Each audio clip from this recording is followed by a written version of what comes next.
পিরোজপুর জেলা ছাত্রদলের পক্ষ থেকে এইচএসসি পরীক্ষার্থীদের মাঝে ফাইল, কলম ও বিশুদ্ধ খাবার পানি বিতরণ। পিরোজপুর থেকে নাইমুল রহমান অনিকের প্রতিবেদনে দেখুন বিস্তারিত। আপনি কি প্রবাসে গিয়ে স্বাবলম্বী হতে চান? পূর্বে বুকিংকৃত বিমানের টিকিট পরিবর্তন করতে চান, অথবা ট্যুরিস্ট ভিসার মাধ্যমে এই সুন্দর পৃথিবী ঘুরে দেখার স্বপ্ন দেখছেন?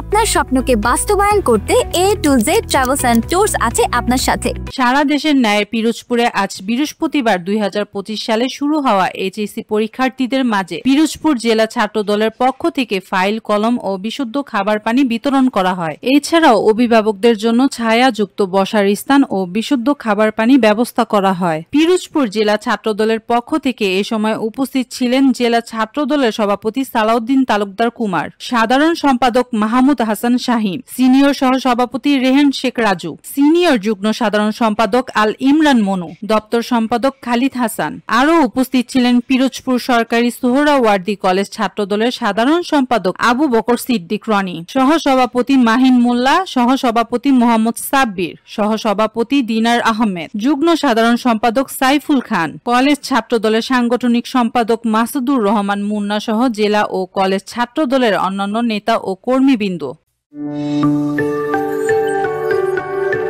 26 টেলিভিশন, মাতৃভূমির বন্ধনে।